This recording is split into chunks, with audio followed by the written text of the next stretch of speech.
What's going on? It's your boy Sermon at Sermon's Domain on Twitter. Meek Mill has responded to the game's 92 bars with a remix of Young M.A.'s Ooh single. It's weird how Meek doesn't want to capitalize off using an original song.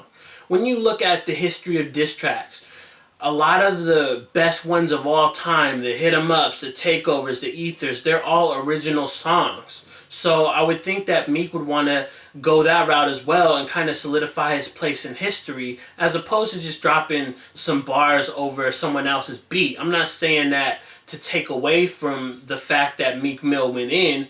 I'm just saying that a lot of those records that we praise and talk about are original. So Meek definitely went in on this record. He attacked all the standard bases. He clowns the game for being a stripper turned rapper. He clowns him for wanting to beef around album time.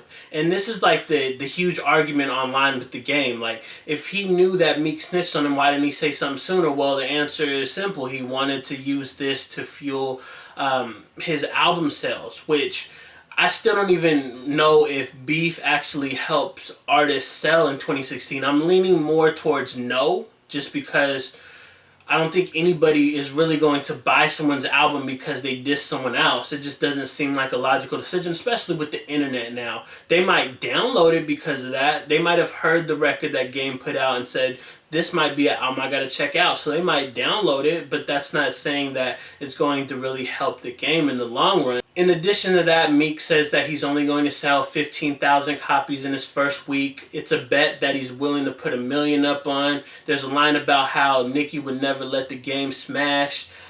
He talks about how Game doesn't run Compton / Bompton and shouts out YG. And then there's like the various situations that Game has been a part of in his entire career, kind of summed up in 4 lines. He says, Dirk checked you, Thug sunned you, Fifth dropped you, Mac warned you. Mac being Beanie Sigel, who's also featured on the song in what seems to be the most randomest edition. Now, as far as I know, Game and Sigel didn't have any issues prior to this. I think Siegel's involvement just comes from wanting to back Meek Mill and defend him.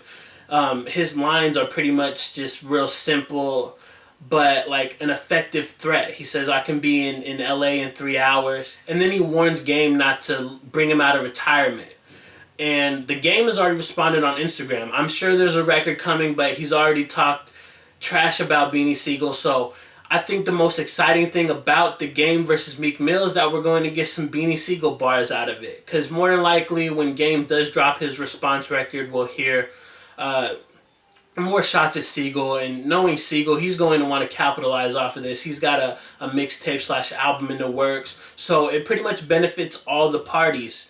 The other addition on the song is Omelly, who's been signed to Dream Chasers for a while. He's real close with Meek. For me, he just didn't do anything. He didn't offer anything too creative. He says the standard, you were a stripper. He says, and probably the most important line from his 2 verses was that the Game is softer than Drake. We already know that this beef is far from over. The Game likely will record a response and drop it as soon as today, sometime this week, whenever he wants to prolong this to get the most out of it. Promo for his album that comes out October 14th. It's called 1992, if you didn't know. And Meek Mill has Dream Chasers 4 supposedly coming anytime now, really. I know he has a release party in New York at the end of the month, so we can probably expect it in October as well. It's going to be interesting where this beef goes from here. Meek said a lot on this remix, so it's almost like, what is he going to say next? I don't want to hear him say the same things over and over again. I don't want to hear no more stripper references. We got that out of the way. Boom. That's done. I'm sure he can go in and say more things about 50 and Jimmy Henchman that pertain to the Game, so I would welcome that. So I think that would be the challenge going forward in this beef, is what to say. I think the Game really doesn't have a problem with that because he has a lot of material to work with. He didn't even really scratch the surface, it felt like, with his diss record. He threw shots, but it was more like he didn't reference a lot of situations that Meek's been in. He didn't talk about the Drake situation that much. It's just like one line. So now that we're at the end of round one, I think Meek Mill takes it. His lines were harder hitting to me, and I felt like he just had more to say about the game, more dirt on him than anything. And I think the game, he did go in. I'm not discrediting game, but he also kind of held back, and I know that's for a good reason, because it's only just round one. You don't want to throw everything that you have at the artist in the beginning, but I think the game has the most potential going into round two. He has the most to work with. So those are my thoughts on Meek Mill's Ooh remix, which This Is the Game. It also features Omelly and Beanie Sigel. So let me know what you think about this remix in the comment section below. Who do you think won round one? Was it the game or was it Meek Mill? Then like the video, subscribe to the channel if you're not already, share the video.